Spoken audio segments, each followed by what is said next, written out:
Yes, Kevin, a lot of reaction here on both sides of this issue and a lot of information to break down. I heard you all discussing all of that with Otis there, really talking about the responses and really from both the Republican and Democratic sides here on what they think this means for the future of Memphis's schools and for all of the students, parents, and faculty in the area. So first, some of the most striking statements that you all discussed and we also took away from all of this really came from the comptroller, Jason Mumpower, and he said that this is one of the worst cases that he has seen in his career here so far. House Speaker Cameron Sexton also echoed that statement, as well as Lieutenant Governor Randy McNally, all saying that this is really one of the worst examples and one of the worst audits that they have seen in quite some time here, and some of them since they have had tenure right here. And so I want to break down some of the information for you at this point and tell you some more of the statistics that have been discussed and some things that are really jarring and interesting, pointing to a lot of what may be going on in the school system on the Republican side of things, and then I'm going to take you through the Democratic response to all of that. So first,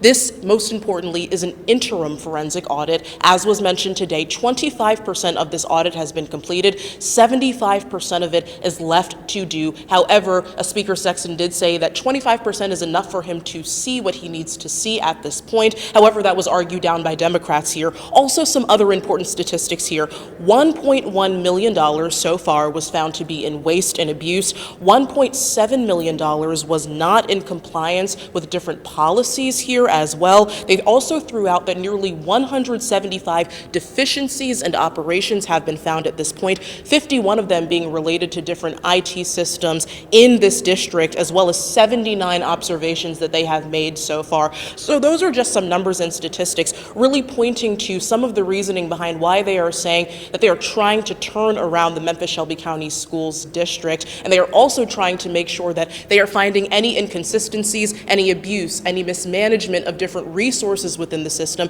to make sure that everybody is still going on the right foot and moving in a trajectory that more so aligns with what the Republicans here presented today. Now, taking you through some of the Democratic reaction to all of this, we heard from Senator Ramesh Akbari. We also heard from Representative Karen Camper. We saw Representative Antonio Parkinson and several other people in the background supporting much of their message here today, saying that they disagree with any statements that the Memphis-Shelby County School Board members and the superintendent, Dr. Roderick Richmond, has not been collaborative with CLA, the auditing firm that was brought in to make sure that all of this information was compiled correctly. They said that they disagree with those statements and that they hope that whatever comes out of this is something that is a collaborative effort. They emphasized that point a lot today, saying collaboration is key here. It is about the students, the faculty, the teachers in the district, and not so much about any of the other political aspects that you all had just talked about in your conversation,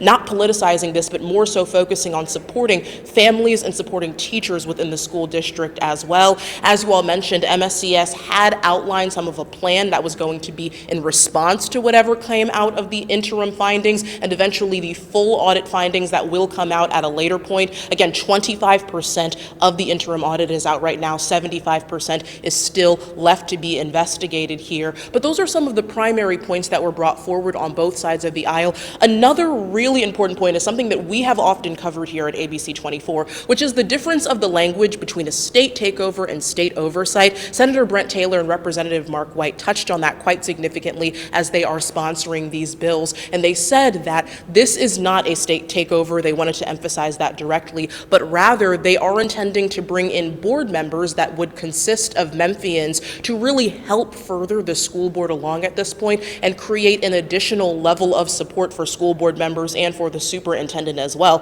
However, Democrats really refuted that, saying that they believe that at this point this is a state takeover. They have been saying that consistently to us, but they also have said that they believe that that is something that will happen regardless of the intention. These board members, they believe, will be brought in. So that's really the first time that we're hearing some direct confirmation that this process seems to be moving forward with any state oversight that happens. And of course, we will continue to keep you updated. Again, a lot of numbers thrown out today, lots about the finances, the intention of the audit, which was to find any kind of mismanagement, misconduct, waste, abuse of different resources. And they went over that very extensively. However, to the point of some of the people who were in the room today and also the conversation that you all just had, We did hear a couple of points from the auditing firm that was here as well, but we should be hearing a lot more, especially in the coming months when it comes to the full audit investigation findings. And so as soon as we hear more on that, we will be sure to let you know. I will be here throughout the morning to give you some more information and details about this audit and what this means for MSCS, but for now, I'm going to send it back to you all in the studio.